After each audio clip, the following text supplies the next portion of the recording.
Thank you. Thank you. Mr. Chairman, Comrade Irfan, Comrade Bharat, Comrade Donald, all the comrades this afternoon, good day. Today is an important day for all of us. Isn't that so? You know, we had the fusion of the drums. The drums tell a story of national unity. That is the story of the drums just now. You agree with me? And you know, when we sat on the stage, that's after moving around and reaching everybody, I marveled.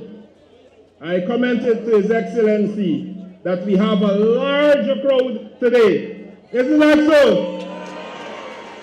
And you know, when we have gatherings like this, unlike the other side, the opposition, we don't want the cameras just to focus on the stage. The camera must do a roving camera and show the entire nation and the entire world the crowd that is assembled here today to pay homage to Dr. Cheddi Jagan, the legacy of Dr. Cheddi Jagan, who remains our guiding light as we manage the affairs of this country. Isn't that so? And you know, later in my speech I will talk again about it. But today, assembled, and indeed the camera must do their work, guidees from all walks of life, all races, all religion, all orientation are assembled here today. And that would have made Dr. Jagan proud. He would be happy had he been alive today to celebrate his 107th birthday, to see the assembly here today. Isn't that so, comrades? Say it loud, clap, let them hear. And you know why I want you to clap, let them hear? Because this is crucial times for us. This is an election year. And we have to remain focused. The only guidance I'm giving in my speech is that I have to say what I want to say, but stay within the time limit. So I will stay within the time limit. Comrades, we must leave here today understanding 7 important points from the legacy of our visionary leader, Dr. Cheddi Jagan. The first point, democracy and political freedom. Dr. Jagan was a firm believer in democracy and the rights of citizens to freely participate in the political process. Very important, because many of you, I know, are subjected to abuse by many of the leaders of the opposition because you choose to support the PDP. And you must tell them, you see what I'm wearing here? We have broken the bonds. We have broken the bonds that held people in bondage. We are free today. We are free in every aspect of the word of freedom today. And you have a right, you have the freedom to exercise your democratic right to support the PDPC. That is what Dr. Jagan stood for. Dr. Jagan also stood for many, many other things that you're enjoying today. The next one, education and empowerment. Some of the speakers talked about it before. Dr. Jagan was the one who set up the first national university here in Guyana in 1963, at a time when we had doubters who felt that we should have a university. That university is still standing, and many of our leaders, including myself, are graduates of that university. These are the things we must remember. Universal secondary education was started by Dr. Jagan. And today, after a series of economic challenges, our government has returned us to universal education from nursery to university. So nursery, secondary, and university education. Economic independence. the third aspect, and development. It was the long-standing belief of Dr. Jagan that Guyana's economy should be diversified, moving away from its reliance on a few sectors like sugar and bauxite. He advocated for the industrialization and the development of agriculture, such as rice and livestock, agro-processing, to promote national self-sufficiency. Dr. Jagan, with this diversification, our economic strategy is aimed at reducing dependence on natural resources and create local linkages and productive employment. Dr. Mohamed Irfan Ali, in his government, continue emphasizing the significance of this strategy in the face of global economic shocks and global policy changes. Our government today didn't only plan, but is actively utilizing the revenue from oil and gas to diversify our economy and invest in our human capital. So, One Guyana is not just a catchword. It is guiding our development of both the people of Guyana and the whole infrastructure of Guyana. So when we talk about One Guyana, we are very serious of bringing development to every Guyanese, in every community, in every village, in every town, in every region, and throughout the length and breadth of Guyana. That is what we're talking about. When we talk about shared prosperity, every Guyanese will benefit from the revenues garnered by our nation. That is the legacy that we follow of Dr. Jagan. Social justice and equity. Again, Dr. Jagan was committed to improving the standard of living of all Guyanese, particularly the poor and the working class. Today, the poor and the working class are house owners in Guyana. They have equity, they have cartage, they have documents that they could go to the bank, any lending agencies, and do business because they are house owners. That is something that we achieved and we must cherish as a people. Dr. Jagan, in his anti-colonial and anti-imperial stance, also committed to ensuring that Guyana remain politically sovereign and free from the influence of foreign powers. As a government, we are taking that seriously today. Many of the fly-by-night academics, and some of them who should have been retired a long time ago, are today accusing us of not funding our security forces. But we must remember what happened between 2015 and 2020 when they defunded and demoralized our security forces. We have changed that today.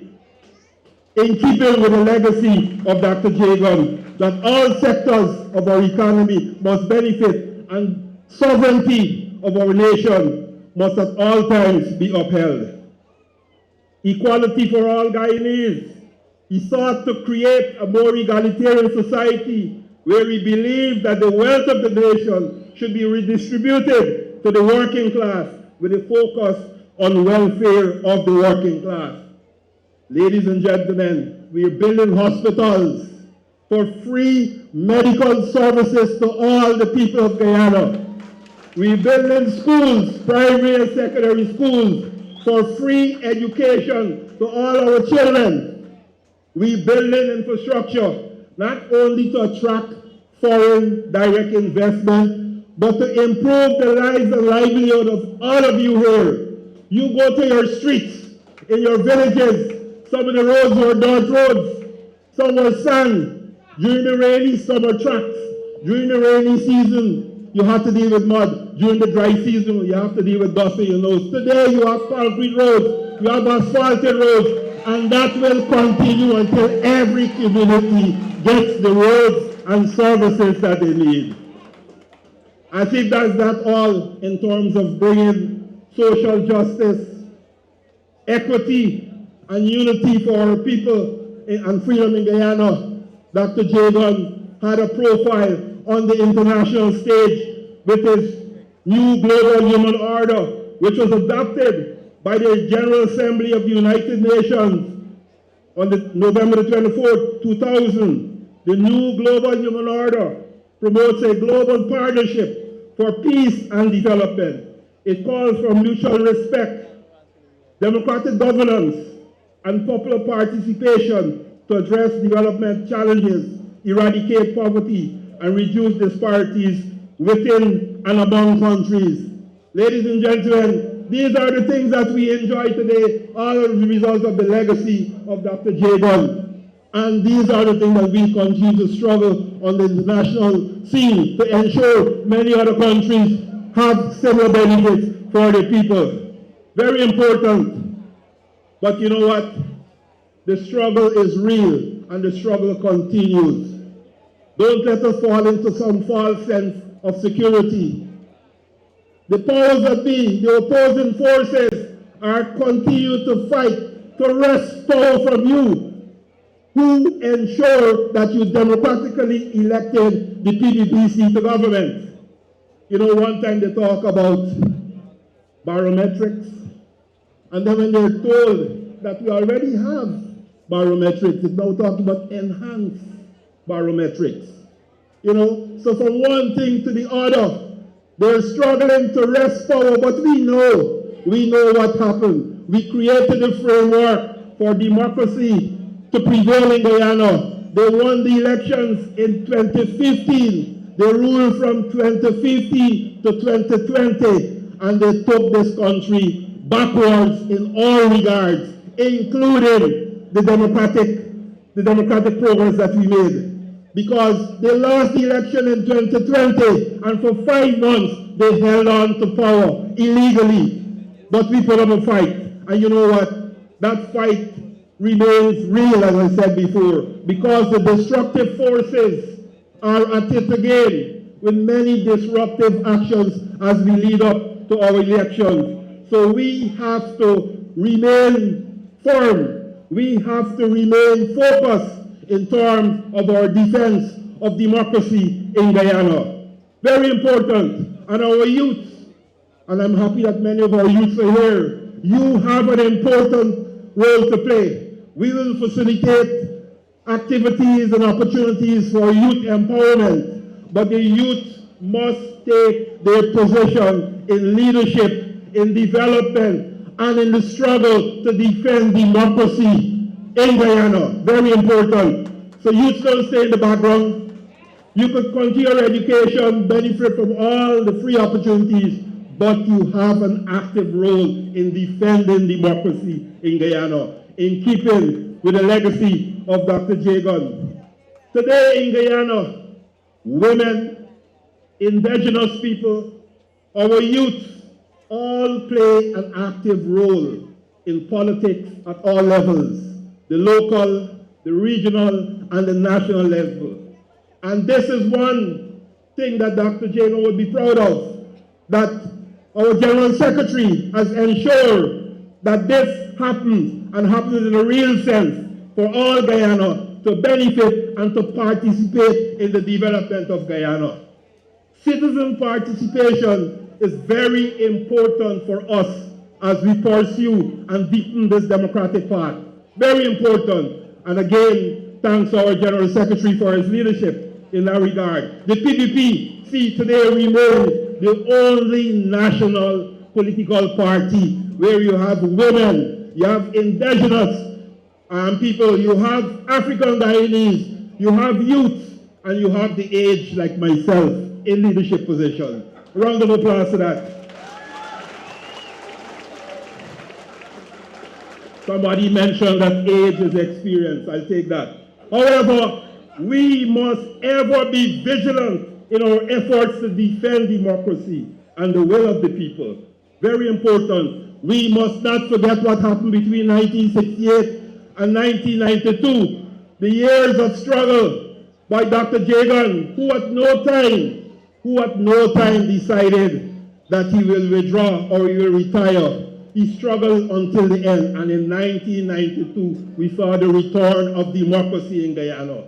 That itself is a lesson for us not to become complacent, not to give up this struggle. Very important. And with the leadership of Dr. Babu Jaan and Dr. Irfan Ali, we will continue this struggle. We will continue to provide dynamic leadership to Guyana. Dynamic leadership is important because we operate in an ever-changing environment. The contemporary operating environment in Guyana today is one of changes, and from time to time, we have to go back to the drawing board and come up with new solutions to the current problem. But at all times, people, I want to assure you that we remain guided by the visionary policies and principles announced by Dr. Cheddi Jagan many years ago. Comrades, we are fighting men and fighting women. Are you ready to continue to fight?